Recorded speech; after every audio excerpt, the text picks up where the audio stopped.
Hello friends, beautiful ज़िंदगी में आपका स्वागत है। आज की कहानी है सास बहू का झगड़ा। आइए देखते हैं इस कहानी में क्या होता है।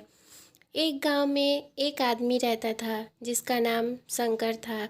उसकी 3 बेटियां थीं। तीनों देखने में बहुत सुंदर थीं। शंकर खेती बाड़ी करके अपने परिवार का खर्चा चलाता था। अनिकेत उसका बड़ा लड़का था। उसकी शादी कुछ दिन पहले ही हुई थी। शादी के बाद अनिकेत एकदम बदल सा गया था। शंकर और उसकी पत्नी ये सोचते थे कि चलो बेटा बड़ा हो जाएगा तो हमारी मदद करेगा, हमारे बुढ़ापे का सहारा बनेगा। लेकिन बेटा तो ऐसे बदल गया जैसे मौसम बदलता है। अनिकेत की पत्नी रूपा बड़े पैसे वाले घर की थी। वह शादी से पहले शहर में रहती थी। रूपा एक नंबर की जीप चटोरी थी। उसे घर का कोई काम नहीं आता था। बस यह सोचती थी कि कोई अच्छा अच्छा डिश बना के लाए और मैं बिस्तर पर सोए सोए ही खा लूँ, मुझे कुछ ना करना पड़े। रूपा एक काम में बहुत तेज थी, झगड़ा करने में। कभी अपने ननद से लड़ती तो कभी अपने सास से। मानो जैसे मायके से 2 चीज़ ही सीख के आई थी, एक लड़ना और दूसरा खाना। एक दिन की बात है जब घर पर कोई नहीं था सास बहू के अलावा। शंकर अपने तीनों बेटियों के साथ खेत गया था और अनिकेत ऑफिस। घर पर सास बहू ही थीं। रूपा अपने कमरे में बेड पर सोए सोए मोबाइल चला रही थी और उसकी सास झाड़ू लगा रही थी। झाड़ू लगाते लगाते रूपा के कमरे के पास पहुंचती है और देखती है रूपा कमरे में लेटकर मोबाइल चला रही है। सास कुछ ना कहते हुए वापस किचन में जा रही थी कि पीछे से आवाज़ आती है, सासू माँ मेरे कमरे में भी झाड़ू लगा दीजिए, बहुत गंदा हो गया है। सास पीछे पलटती है और रूपा के कमरे में जाकर कहती है, मैं नहीं लगाऊंगी, तुझे शर्म नहीं आती क्या? माँ के समान सास को झाड़ू लगाने के लिए कहती है। सासू माँ इसमें शर्म की क्या बात है, मैं भी तो आपकी बेटी जैसी हूँ, बेटी समझकर ही लगा दीजिए। सास बोलती है, तुझे तेरे माँ बाप ने यही संस्कार दिए हैं क्या कि तू अपने रहते हुए मुझसे काम करवाए? माँ बाप पर मत जाइए सासू माँ, नहीं तो बहुत बुरा होगा। तभी सामने से अनिकेत को देखकर रूपा रोने का नाटक करने लगती है और सास से कहने लगती है, आप मुझसे खुश क्यों नहीं रहती हैं? इतना तो मैं आपके लिए करती ही हूँ, फिर भी आप मुझसे खुश नहीं रहती हैं। आखिर मैंने आपका क्या बिगाड़ा है? सास सोचती है इसे क्या हो गया है। तभी पीछे खड़े अनिकेत को देखती है और मन ही मन सोचती है, अच्छा तो ये बात है, ये नाटक दिखा रही है। रूपा अनिकेत के सामने अच्छा बनने का हमेशा नाटक करती रहती है।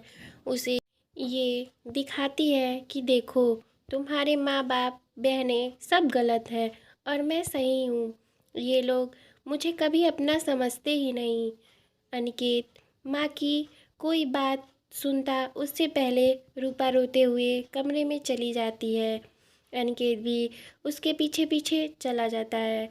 इधर माँ सोचती है कि ये कितनी शातिर लड़की है, जिसे हम शादी से पहले देखने गए थे वो ये नहीं है।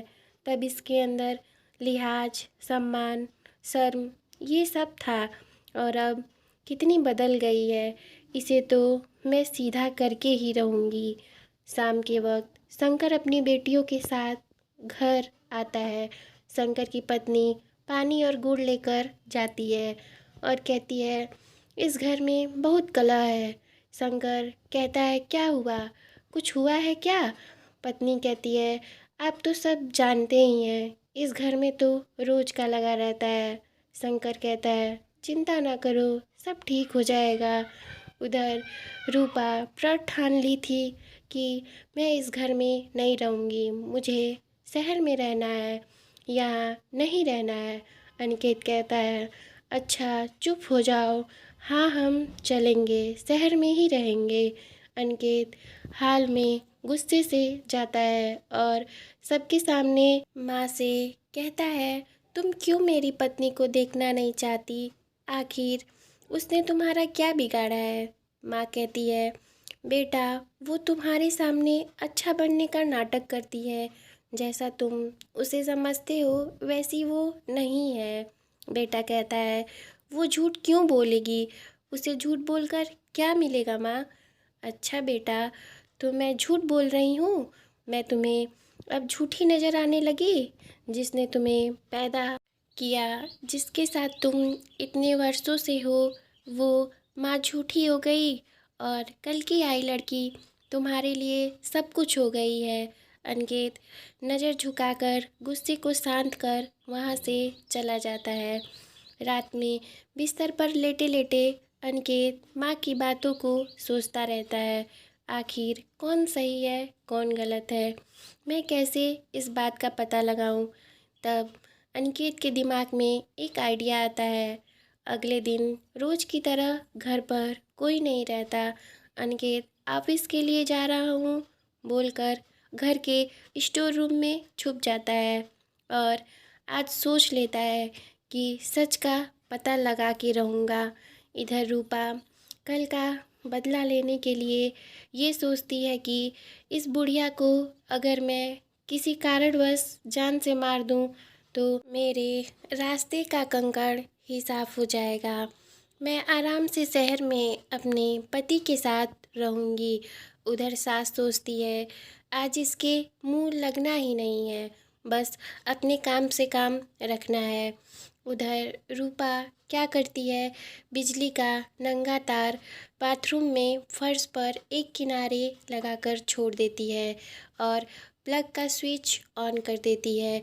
अनिकेत हॉल के पर्दे के पीछे छुपकर यह सब देख रहा था और मन ही मन खुद को गाली दे रहा था कि मैं ऐसी लड़की पर भरोसा क्यों किया।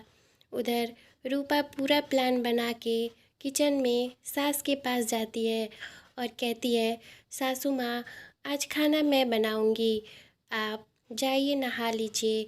नहा कर आइए तो मैं आपको गरम गरम पराठे खिलाती हूँ। और हाँ सासू माँ, कल के लिए मुझे माफ़ कर दीजिए। सास सोचती है ये कैसे इतना बदल गई, फिर मन ही मन कहती है कि चलो बच्ची है, समझ नहीं थी, अब तो सुधर गई है।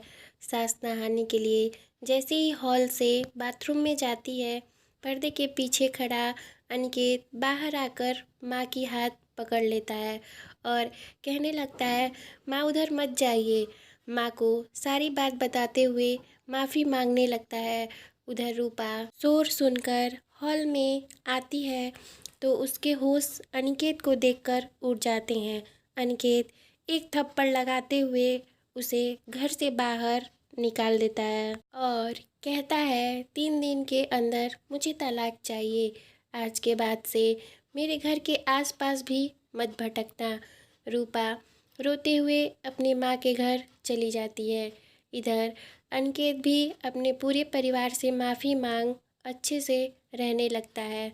रूपा से तलाक लेने के बाद अनिकेत अपने तीनों बहनों की शादी धीरे धीरे कर देता है और अपने माँ बाप की सेवा में लीन हो जाता है। दोस्तों, आज की कहानी आपको कैसी लगी हमें कमेंट में ज़रूर बताइएगा। Thank you for watching, please subscribe my channel. Thank you friends, bye bye.